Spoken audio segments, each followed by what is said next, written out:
आपण ऐकत आहात जगद्गुरु तत्वदर्शी संत रामपालजी महाराज यांच्याद्वारे लिखित पुस्तक जगण्याचा मार्ग।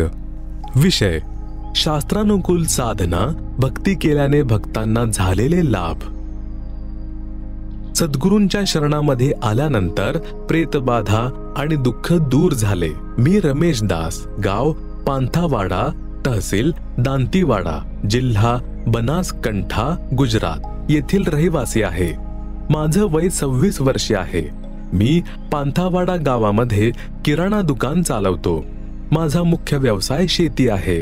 माझे कुटुंब सुरुवातीपासूनच भक्ती करत होते, परंतु सद्भक्ती न मिळाल्याने शास्त्रविरुद्ध भक्ती करत होतो। जीवनात दुःखी तर पहिल्यापासून होतो, परंतु अचानक घरामधील सर्व सदस्यांवर 2010 सालापासून दुःखाचा मोठा डोंगर कोसळला। माझा भाऊ दिनेश दास याच्यावर असे दुःख आले जे असाध्य होते। रक्ताच्या उलट्या होत होत्या। मला पण रात्री बिछाण्यावर झोपल्यानंतर सकाळी उठताना खूप त्रास होऊ लागला। आम्ही डॉक्टरांकडे चक्रा मारू लागलो। मांत्रिकांकडून खूप सारे गंडे दोरे बांधले, परंतु दुःखात कुठलाही आराम मिळाला नाही। माझी वहिनी लहानपणापासूनच दुःखी होती। ती कोणा प्रेतबाधेने ग्रस्त होती। त्यांच्या वडिलांनी आणि माझ्या भावाने देखील त्यांच्या उपचारासाठी जवळजवळ 10 ते 15 लाख रुपये खर्च केले होते, परंतु काहीच लाभ झाला नाही। आमच्या घरात आल्यानंतर सुद्धा त्यांची तब्येत पहिल्यासारखीच होती। 3-3 दिवसांपर्यंत त्या झोपत होत्या। पूर्ण शरीरामध्ये वेदना असायच्या। कोणताही डॉक्टर देखील यावर उपचार करू शकला नाही। या प्रकारे पूर्ण घरावर कुठल्या ना कुठल्या प्रकारे संकट कायम असायचे।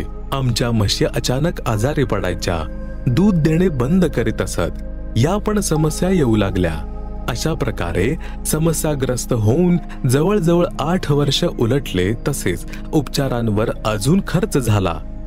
काही डॉक्टरांचे बिल देण्यात आणि काही तांत्रिकांचे देण्यात खर्च झाला। या प्रकारे जेव्हा कोणी व्यक्ती किंवा तांत्रिक भेटत, तेव्हा आम्हाला आमच्या कष्टांचे निवारण करण्यासाठी कोणत्या देवीच्या मंदिरात जाण्याचा सल्ला देत की तेथे तुम्ही चांगले व्हाल। अशा आशेमुळे आम्ही तेथे जात होतो। आमची कुलदेवी आशापुरी माताजी यांचे मंदिर राजस्थान मधील नाडोल गावामध्ये आहे। तिथे सुद्धा आम्ही दरवर्षी चतुर्थीला जात होतो। आम्ही आमच्या कुलदेवीला आई समान मानून खूप भक्ती केली, परंतु आमच्या दुःखामध्ये कोणतीच घट झाली नाही।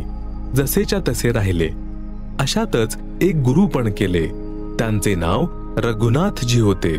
ते वडगाव तालुक्यातील ताजपूर गावचे रहिवासी होते। आमच्या संपूर्ण कुटुंबाला त्यांच्याकडून नामदीक्षा मिळाली, तरीही दुःख जसेच्या तसे राहिले, कमी झाले नाहीत। आम्ही सर्व दुःखाने कंटाळलो होतो। आमची आई रडत असे की दिनेश म्हणजे माझा भाऊ दिवसेंदिवस दुबळा होत चाललेला होता। देव न करो काही अनर्थ झाला तर काय करणार, असाच विचार करून दिवस ढकलत होतो आणि सर्व परमेश्वरांच्या भरोशावर चालले होते। आता तांत्रिकांचा कंटाळा आला होता। 1 महिना उलटत नाही आणि तोच दुसरा जादूटोणा तयार असे। अशा प्रकारे आम्ही लुटलो गेलो होतो।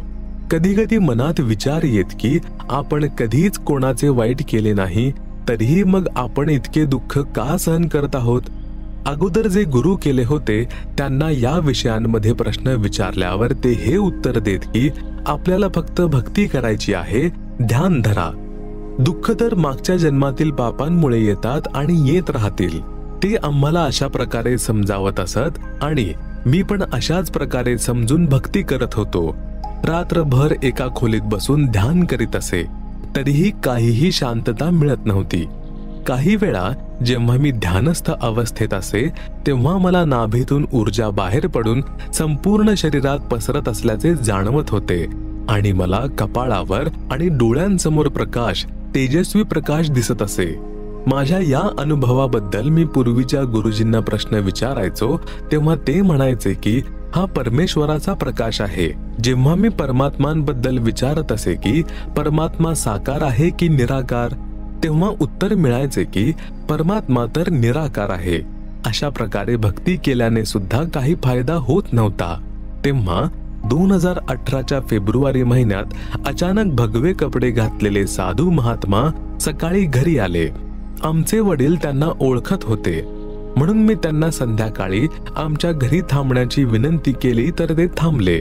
मग संध्याकाळी त्यांच्याशी चर्चा झाली तर आमच्या आई वडिलांनी आमच्या व्यथा सांगायला सुरुवात केली. मग मी म्हणालो की आम्ही गुरु केले आहेत.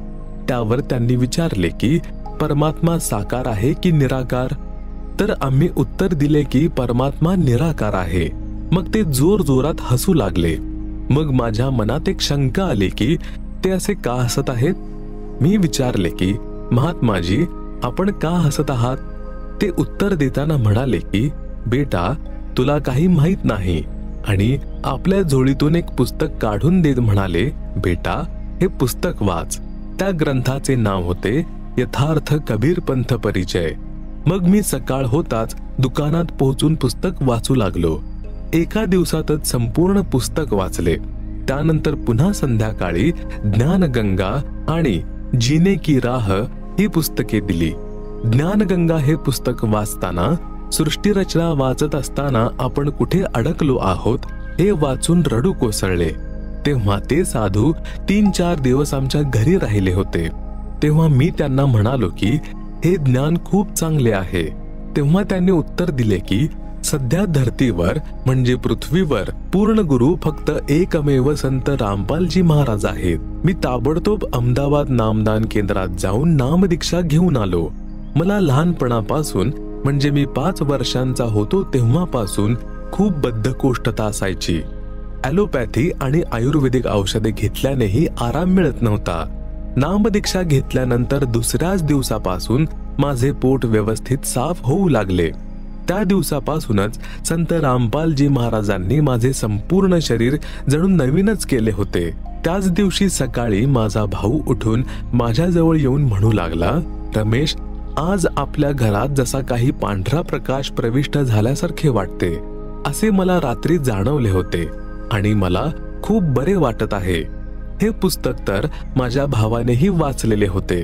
नंतर आमच्या कुटुंबातील सर्व सदस्यांनी नामदीक्षा घेतली आणि घरावर दाटलेले सर्व दुःखाचे ढग जणू विखरले. माझी वहिनी वर्षानुवर्षे भूतबाधेने त्रस्त होती. तिलाही नामदीक्षा घेतल्यानंतर दिलासा मिळाला. सर्व दुःख दूर झाले. आम्ही सर्वजण तन, मन आणि धनाने भक्तीमध्ये लागलेलो आहोत. मला नामदीक्षा मिळून फक्त 3च महिने झाले होते आणि परमात्मा संत रामपालजी महाराज यांनी मला दर्शन दिले. पहाटे 4च्या सुमारास मी जागृत अवस्थेतच होतो. तेवढ्यात अचानक पांढरा प्रकाश आला आणि संत रामपालजी यांच्या रूपात माझ्या जवळ येऊन परमेश्वर म्हणाले की बेटा, काळजी करू नकोस, मी तुझ्या बरोबर आहे. आणि गुरुजींनी मला माझ्या मागील जन्माची माहिती दिली. मी ज्या घरात झोपलेलो होतो त्याच घरात गुरुजींच्या समोर ज्योत लावतात. तिथे मी दंडवत प्रणाम घालून रडू लागलो. अशा प्रकारे संत रामपालजी महाराज यांनी मला दर्शन दिले. याशिवाय मला 2 वर्षाचा मुलगा आहे, त्याचे नाव प्रतीक आहे. एक दिवशी वाळवी नाशक औषध जे मक्याच्या दाण्यांवर फवारलेले होते ते मक्याचे दाणे त्याने म्हणजे माझ्या मुलाने खाल्ले. जेव्हा आम्हाला ही गोष्ट समजली, ताबडतोब ज्या ठिकाणी सद्गुरु देवजी यांचा फोटो लावलेला आहे आणि जिथे आम्ही ज्योत लावतो तिथे जाऊन मुलाला दंडवत प्रणाम करायला सांगितला आणि आरती सुरू केली. संत रामपालजी महाराज यांच्या कृपेने माझ्या मुलावर विषारी औषधाचा काहीही परिणाम झाला नाही. असाच आणखी एक चमत्कार माझ्या वहिनींसोबत घडला. एकदा रात्रीच्या वेळी शेजारचे काही भक्त घरी आले होते. तेव्हा रात्रीच्या 11 वाजता चहा बनवायला चालल्या होत्या. तेवढ्यात त्यांच्या पायाखाली एक साप आला. पायाखाली दबल्या गेल्याने सापाने त्यांच्या पायाच्या अंगठ्याला डंख मारला. जेव्हा कळाले साप चावला आहे तर लगेच गुरुजींच्या प्रतिमेसमोर जाऊन दंडवत प्रणाम केला आणि अमृत जल प्यायला दिले. असे केल्याने विषाचा काही परिणाम झाला नाही. दवाखान्यात जाण्याची गरज भासली नाही. एक दिवशी उकळते गरम तूप माझ्या बहिणीच्या पायावर पडले, पण जेव्हा गुरुजींना दंडवत प्रणाम केला तेव्हा त्वरित जणू बर्फ पडला आहे असे वाटले. त्वचा जळण्याचा कोणताही प्रभाव दिसून आला नाही.